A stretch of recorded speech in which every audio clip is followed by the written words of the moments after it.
여러분, 혹시 1998년 그 추웠던 겨울을 기억하십니까?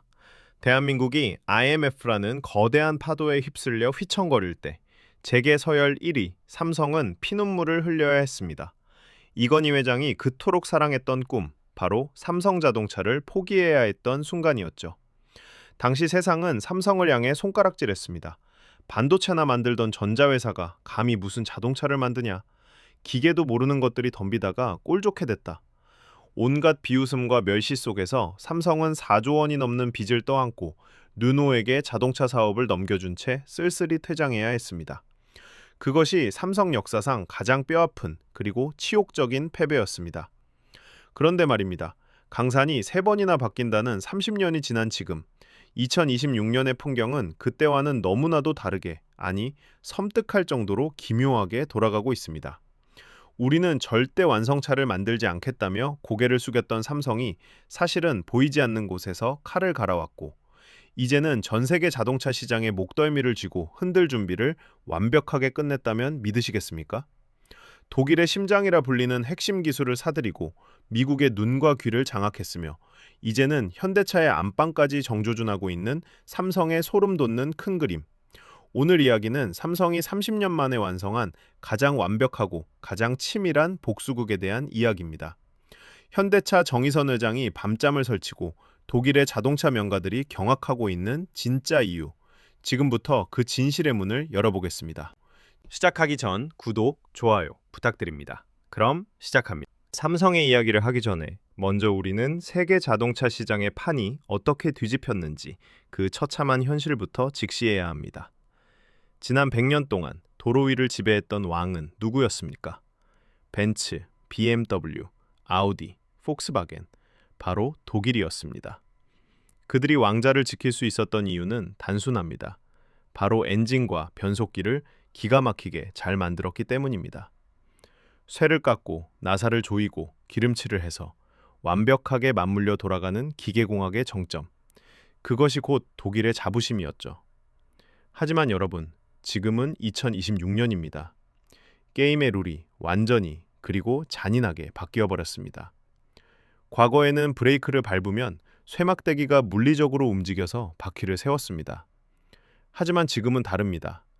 센서가 당신의 발 움직임을 0.01초 만에 읽어내고 컴퓨터가 복잡한 수식을 계산해서 전기 신호로 명령을 내려야 차가 섭니다.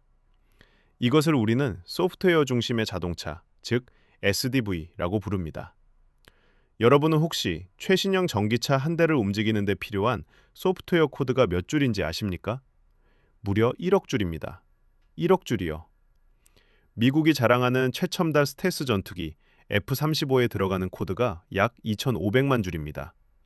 그런데 도로 위를 달리는 자동차가 하늘을 나는 전투기보다 4배나 더 복잡한 거대한 소프트웨어 덩어리가 된 겁니다. 바로 이 지점에서 독일의 비극이 시작됩니다. 그들은 엔진은 세계 최고로 깎는데 코딩을 못합니다. 폭스바겐이 야심차게 내놓은 전기차들이 출시되자마자 소프트웨어 오류로 먹통이 되고 화면이 꺼지고 문이 안 열려서 대규모 리콜을 했던 사건, 기억하실 겁니다. 부품마다 쓰는 프로그래밍 언어가 다 달라서 서로 대화가 안 됐던 겁니다. 마치 한국 사람, 미국 사람, 중국 사람이 모여서 집을 짓는 꼴이었죠. 기계의 시대가 저물고 소프트웨어의 시대가 오자 영원할 것 같았던 공룡들이 힘없이 쓰러지기 시작한 겁니다. 자, 독일의 거인들이 소프트웨어 늪에 빠져 허우적거리는 이 혼란한 틈을 타 삼성이 아주 조용히 하지만 치명적인 칼을 뽑아들었습니다.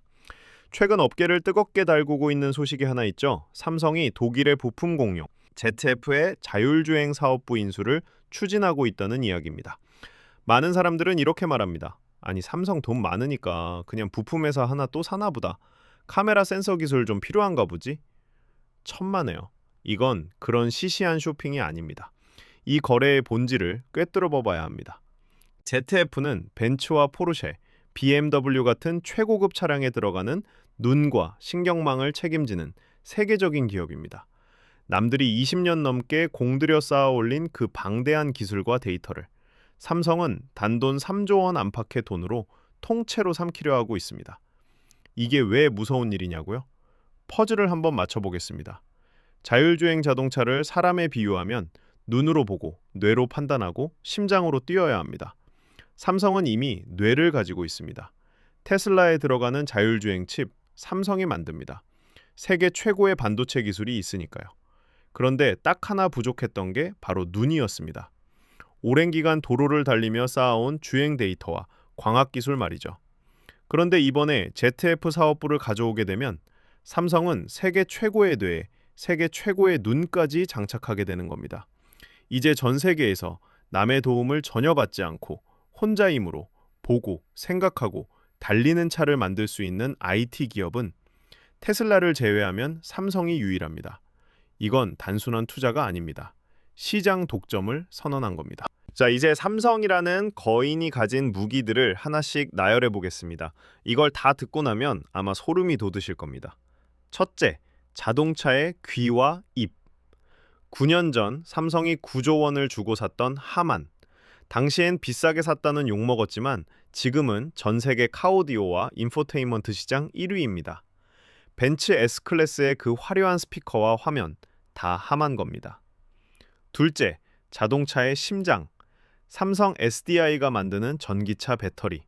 특히 꿈의 배터리라 불리는 전고체 배터리 기술에서 가장 앞서가고 있죠. 셋째, 자동차의 두뇌. 삼성전자의 엑시노스 오토 반도체. 자동차가 똑똑해질수록 삼성의 반도체는 더 많이, 더 비싸게 팔립니다. 넷째, 자동차의 피부. 삼성 디스플레이의 OLED 화면. 페라리, BMW, 아우디가 앞다퉈 삼성의 화면을 사가려고 줄을 섰습니다. 그리고 마지막, 다섯째, 이번에 확보하려는 자동차의 눈. ZF의 카메라와 레이더 기술까지. 보이십니까? 바퀴 4개랑 쇳덩어리 껍데기만 빼고 자동차를 움직이는 모든 핵심 장기가 전부 메이드인 삼성입니다. 이게 현대자동차 입장에서 얼마나 공포스러운 상황인지 상상이 되십니까? 현대차는 고민이 많습니다. 배터리는 LG나 SK한테 사와야 하고, 반도체는 엔비디아한테 사정해서 받아와야 하고, 카메라는 보쉬한테 사와야 합니다. 이걸 다 사다가 조립하고 서로 잘 돌아가게 최적화하느라 연구원들 머리가 터집니다. 그런데 삼성은? 이재용 회장이 마음만 먹으면 이렇게 말할 수 있습니다. 저희 거 쓰세요. 배터리부터 자율주행까지 그냥 한 번에 다 돌아갑니다. 호환성? 걱정 마세요. 어차피 다 우리 식구들이 만든 거니까 전원만 켜면 알아서 연결됩니다. 이건 단순한 부품 공급이 아닙니다. 삼성은 지금 전기차 플랫폼 그 자체를 팔겠다는 겁니다. 애플이 아이폰 껍데기는 달라도 그 속은 전부 애플 부품으로 채우듯이 미래의 자동차가 겉모양은 벤츠, BMW, 현대차일지 몰라도 그 속을 움직이는 영혼은 전부 삼성이 되겠다는 야망. 이것이 바로 삼성이 그리는 큰 그림입니다. 현대자동차 정의선 회장에게 지금 이 상황은 그야말로 악몽인 겁니다. 위에서는 테슬라가 가격을 파괴하며 찍어 누르고 있고, 아래에서는 중국의 BYD가 미친 듯한 저가 물량 공세를 퍼붓고 있습니다. 이른바 샌드위치 신세가 된 상황에서 가장 믿었던 안방 대한민국에서조차 삼성이라는 거대한 괴물이 옆구리를 치고 들어오고 있는 겁니다. 물론 삼성은 공식적으로는 이렇게 말합니다. 우리는 완성차 사업에 진출할 계획이 없습니다. 우리는 부품사로서 고객사인 현대차를 돕겠습니다. 하지만 재계에서 그 말을 고지고대로 믿는 사람은 아무도 없습니다. 왜냐고요? 삼성은 이미 모든 준비를 끝냈기 때문입니다. 상상을 한번 해보십시오. 지금 여러분 동네에 있는 삼성 디지털 프라자가 어느 날 갑자기 전기차 전시장으로 바뀐다면 어떨까요? 냉장고와 세탁기를 팔던 그곳에서 고객님, 이 전기차는 삼성 에어컨이랑 연동되고요. 갤럭시 폰으로 시동 거시면 됩니다. 라고 한다면요. 그리고 차가 고장나면 멀리 있는 정비소 갈 필요 없이 동네마다 깔려있는 삼성 서비스 센터에 가면 됩니다. 삼성의 그 친절하고 압도적인 AS망. 현대차가 가장 두려워하는 게 바로 이 인프라와 브랜드 파워입니다. 해외에서는 더 심각합니다. 유럽이나 미국 사람들에게 물어보면 삼성은 애플과 맞짱 뜨는 최첨단 IT 기업이라는 이미지가 강합니다. 반면 현대차는 아직도 가성비 좋은 차라는 인식이 남아있죠. 만약 삼성이 작정하고 갤럭시 카를 내놓는다면 과연 소비자들이 기계 중심의 현대차와 전자 중심의 삼성차 중 무엇을 선택할까요? 이 질문 앞에서 현대차는 등골이 서늘할 수밖에 없습니다. 하지만 여러분, 삼성이 3조 원을 들여 ZF 사업부를 사려는 진짜 이유는 단순히 차를 팔기 위해서가 아닙니다. 그 너머에 있는 훨씬 더 거대하고 값비싼 금광을 받기 때문입니다. 바로 주행 데이터입니다. ZF의 카메라는 이미 전 세계 수천만 대의 차량에 달려 있습니다. 지금 이 순간에도 독일의 아우토반을 달리고 미국의 국도를 달리고 한국의 골목길을 누비며 영상을 찍고 정보를 모으고 있습니다. 비 오는 날 차선이 어떻게 흐릿하게 보이는지, 눈 오는 날 신호등은 어떻게 인식되는지, 갑자기 튀어나오는 고라니는 어떻게 피해야 하는지, 이건 교과서로 배울 수 있는 게 아닙니다. 오직 실전 경험만이 답입니다. 테슬라가 전 세계에서 가장 무서운 기업인 이유도 바로 이 수백만 대의 차량이 실시간으로 보내주는 데이터를 독점하고 있기 때문이죠. 삼성은 이번 인수를 통해 테슬라만 가지고 있던 그 신들의 영역, 즉 빅데이터의 세계로 진입하려는 겁니다. 이 데이터가 모이면 뭐가 되냐고요? 바로 인공지능을 훈련시키는 먹이가 됩니다. 삼성은 이 데이터를 자사의 고성능 메모리 HBM과 AI 칩에 쏟아부어서 세상에서 가장 똑똑한 자율주행 인공지능을 탄생시킬 겁니다. 그리고 나중에는 전 세계 자동차 회사들에게 이 인공지능을 빌려주고 매달 넷플릭스처럼 구독료를 받는 세상. 차는 한 번 팔면 끝이지만 소프트웨어는 매달 돈이 들어옵니다. 이것이 삼성이 노리는 황금알을 낳는 거위입니다.